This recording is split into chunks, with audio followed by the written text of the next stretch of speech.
बड़ी खबर Iran Israel America युद्ध को लेकर, जहां अब ईरान की तरफ से एक बड़ा बयान सामने आया है जिसमें भारत का जिक्र भी किया गया है। एक सनसनीखेज दावा किया है जिसने पूरी दुनिया को चौंका दिया है। ईरान की अमेरिका और इसराइल से जंग, जो कि पूरे मशरिक़ वस्ता को अपनी लपेट में ले रही है, जो कि इस वक्त पूरे का पूरा दुनिया का मंजरनामा तब्दील कर रही है और एक आलमी जंग में किसी भी लम्हे कन्वर्ट हो सकती है। अब उस जंग की अब तक की सबसे बड़ी खबर आ चुकी है। आज खबरों पे बात तो करते हैं, लेकिन पाकिस्तान को अपनी पड़ गई है और हालात खराब हो सकते हैं अगर ये जंग तवालत इख्तियार करती है। इलाही के मुताबिक अमेरिका नहीं चाहता कि भविष्य में भारत, चीन या रूस उसके बराबर की ताकत बने। वो किसी को अपना पार्टनर नहीं बल्कि अपना गुलाम बनाना चाहता है और इसी दबदबे को बनाए रखने के लिए वो दुनिया के अलग अलग कोनों में युद्ध छेड़ रहा है ताकि कोई भी देश उसे चुनौती ना दे सके। ये खुलासा करते हुए इलाही ने कहा कि ईरान बातचीत के लिए हमेशा तैयार था।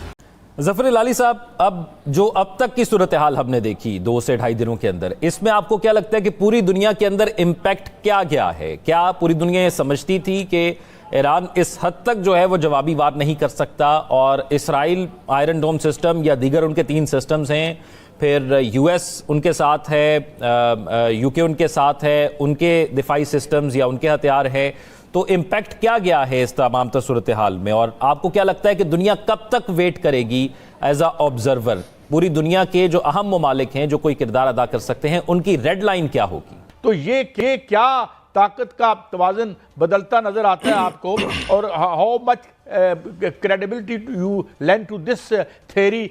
ये पहले इराक को तबाह किया, शाम का बेड़ागर किया, लीबिया का किया।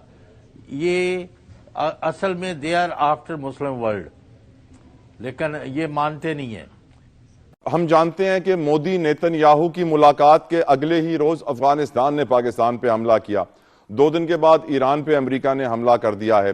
आपकी नजर में ये जो ट्राइका है, मैं इसको ट्राइका कहता हूं क्योंकि मैं समझता हूं कि मोदी, नेतन्याहू और ट्रंप तीनों एक ही थाली के बैंगन हैं, एक ही खिचड़ी पका रहे हैं, साथ मिलकर खाना खाते हैं। आपकी नजर में कोई प्लान बन रहा है? नहीं, उनकी डेडलाइन हो या रेड लाइन हो, कोई फर्क नहीं पड़ता। ये जंग उस वक्त तक चलेगा, जैसे ये नजमुल साकिब ने कहा है, ये जंग उस वक्त तक चलेगा जब तक the basic cause of the जंग जो है वो खत्म होगा। और वो बेसिक कॉज 2 दिन में तो नहीं खत्म होने वाला है, 2 हफ्ते में भी नहीं खत्म होने वाला है।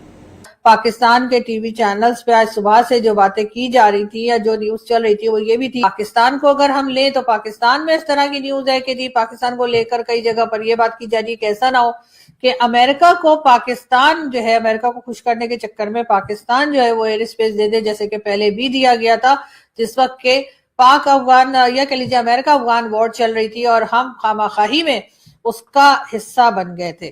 तो ऐसा ना हो कि पाकिस्तान एक बार फिर उसका हिस्सा बन जाए और अमेरिका को खुश करने के चक्कर में हम ईरान से पंगे ले बैठे या ईरान को नाराज कर बैठे, क्योंकि ईरान इस वक्त जिस तरह से अटैक कर रहा है, जिस तरह के मूड में है, उससे लगता नहीं कि ईरान जो है किसी जगह पर भी अमेरिका से दबने वाला या अमेरिका से डरने वाला है। तो पाकिस्तान को जरूर सोच समझकर ही अपने तमाम फैसले करने होंगे। और जहां तक भारत की बात है, पाकिस्तान ने 78 सालों में तेल जखीरा करने का कोई इंतजाम नहीं किया। हमारे पास कभी भी 3 से 4 हफ्तों से ज्यादा का स्टॉक नहीं होता, हमारे पास गुंजाइश नहीं है। अमेरिका 6 महीने साल भी तेल ना मिले ना तो उसके बाद इतनी गुंजाइश है, उसने अपनी इतनी स्टोरेज बनाई हुई है कि वो रख सकता है। इंडिया ने भी कहा है कि वो 3-4 महीने आसानी से निकाल सकता है, बल्कि शायद उससे ज्यादा निकाल सकता है। इतनी स्टोरेज, हालांकि कितना बड़ा मुल्क है, कुछ ना कुछ स्टोरेज बनाई हुई है। साउथ कोरिया ने जो ईरान का युद्ध चल रहा है, आपके दिमाग में कई बार आ रही होगी बात कि मोदी जी कर क्या रहे हैं।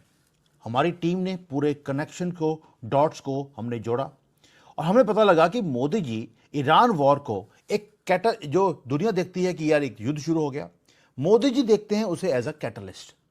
वो एक्सट्रैक्ट कर रहे हैं कुछ चीज़ों को, ट्रेड रूट्स के ऊपर कुछ काम कर रहे हैं। कनाडा को यहाँ पे बुला लिया और उसे हमारी मर्जी से काम करने के लिए मजबूर किया है। नेवल डोमिनेंस हमने इंडियन ओशन में दिखानी शुरू कर दी। ये मोदी जी का पिछले 3 दिन का काम है। हमारी वहां पर हाई लेवल की भारत में मीटिंग्स हो रही हैं। पेंटागन को फोर्स किया जा रहा है कि वो भारत की जो फैक्ट्रीज हैं वहां से वो हथियार खरीदने शुरू करें। और वो सारा कुछ कर रहे हैं जब भारत दुनिया की सबसे बड़ी इमरजेंसी चल रही है, उसके बीच में वो दुनिया का सबसे लार्जेस्ट इवैक्यूएशन का प्लान उन्होंने बनाना शुरू कर दिया। हमारे जैसे लोग जो अब दुबई में फंस चुके हैं, इनको बाहर निकालने का प्लान वो एग्जीक्यूशन में है। ये सब कुछ हो रहा है और हमारी इंडियन मीडिया कोई भी बातों के ऊपर ध्यान नहीं दे रही। एनीवेज, इंडियन मीडिया को छोड़ दीजिए, वो क्या बात कर रहे हैं। इंडियन मीडिया बात कर रही है, मिसाइल चल रही हैं, तेहरान के ऊपर स्ट्राइक की जा रही है, कभी इजराइल के ऊपर, कभी अमेरिका के जो यहाँ पर एयरफोर्स के या कोई भी मिलिट्री के इंस्टॉलेशंस हैं, उसकी बातें आपको सुनाई देती हैं। हमें पता लग गया कि सुप्रीम लीडर वो मारा गया है, उसके कारण जो मुस्लिम वर्ल्ड है उसको डिवाइड कर दिया गया। ग्लोबल मार्केट्स में एब्सोल्यूट फ्री फॉल है। ये सारा कुछ हमारे सामने है, हम देखते हैं। मिडल ईस्ट के अंदर जो प्रॉब्लम है, उसके अंदर जो होता है एक फ्यूज का बल्ब होता है, पॉइंट होता है, उसको निकाल दिया गया, अब फ्री फॉल पे है। पैनिक है पूरी दुनिया में, वॉशिंगटन में एक पैनिक है, केओस है यूरोप में, क्योंकि उनकी जो कॉस्ट है एनर्जी की वो बढ़ गई।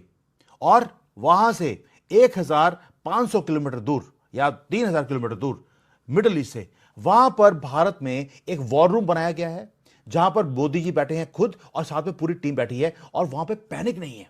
दोस्तों, आज हम बात कर रहे हैं एक ऐसी सिचुएशन की जिसने पूरी दुनिया का ध्यान खींचा है। ईरान ने हाल ही में एक बड़ा बयान दिया है और इंटरेस्टिंग बात यह है कि उसमें भारत का नाम बहुत तगड़े तरीके से लिया गया है। दोस्तों, जियोपॉलिटिकल सीन पर अगर देखा जाए तो ईरान इस वक्त अमेरिका और उसके एलाइज के साथ एक बहुत टेंशन भरी सिचुएशन में है। अमेरिका, जो दुनिया की सबसे बड़ी पावर मानी जाती है, उसे टैकल करने के लिए ईरान को अब नए पार्टनर्स की तलाश है। ईरान ने क्लियर हिंट दिया है कि फ्यूचर की ग्लोबल स्टेबिलिटी के लिए भारत, चाइना और रशिया का एक लेवल पर होना बहुत ज़रूरी है। लेकिन कहानी में एक ट्विस्ट है। ईरान जहां भारत की पार्टनरशिप चाहता है, वहीं उसे एक बात का डर है।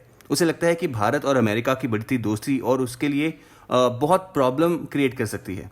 ईरान को डर है कि अगर भारत ने ओपनली अमेरिका और इजराइल का साथ दिया तो ईरान इंटरनेशनल स्टेज पर बिल्कुल अकेला पड़ जाएगा। उन्हें पता है कि भारत की इन्फ्लुएंस आज इतनी बढ़ चुकी है कि इंडिया का एक डिसीजन किसी भी देश का गेम बदल सकता है। इसलिए ईरान चाहता है कि भारत न्यूट्रल रहे या फिर उनके ग्लोबल विजन का हिस्सा बने। दोस्तों, पीएम मोदी ने हमेशा एक ही बात क्लियर की है कि this is not an era of war. ये युग वॉर का नहीं है। भारत की पॉलिसी हमेशा से शांति और डायलॉग्स की रही है। हम यूक्रेन रशिया कॉन्फ्लिक्ट में भी हमने देखा है कि भारत ने किसी की साइड ना लेने के बजाय हमेशा पीस की बात करी है। पीएम मोदी का विजन बिल्कुल क्लियर है। भारत किसी की लड़ाई का हिस्सा नहीं बनेगा, बल्कि भारत वहाँ खड़ा होगा जहाँ ह्यूमैनिटी और पीस की बात होगी। भारत की इसी बैलेंस्ड अप्रोच की वजह से आज दुनिया के बड़े बड़े देश इंडिया की रिस्पेक्ट करते हैं और हमारी एडवाइस को सीरियसली लेते हैं। इधर हमारा पड़ोसी देश पाकिस्तान इस सिचुएशन को देखकर काफ़ी ज़्यादा रेस्टलेस फील कर रहा है। पाकिस्तान मीडिया में इस बात पर काफ़ी चर्चा है कि कैसे भारत ग्लोबल पावर डायनामिक्स में इतना बड़ा प्लेयर बन गया है, जबकि पाकिस्तान खुद इकोनॉमिक क्राइसिस से जूझ रहा है। भारत ग्लोबल पीस मीडिएटर के रूप में उभर कर आ रहा है। ये देखकर उनका हैरान होना तो बनता है। दोस्तों, आपको क्या लगता है, क्या भारत को ईरान और अमेरिका के बीच मीडिएटर का रोल प्ले करना चाहिए? कमेंट सेक्शन में अपनी राय जरूर बताइए। एंड अगर आपको वीडियो अच्छा लगा तो वीडियो को लाइक और चैनल को सब्सक्राइब करना ना भूलें। मिलते हैं अगले वीडियो में। जय हिंद।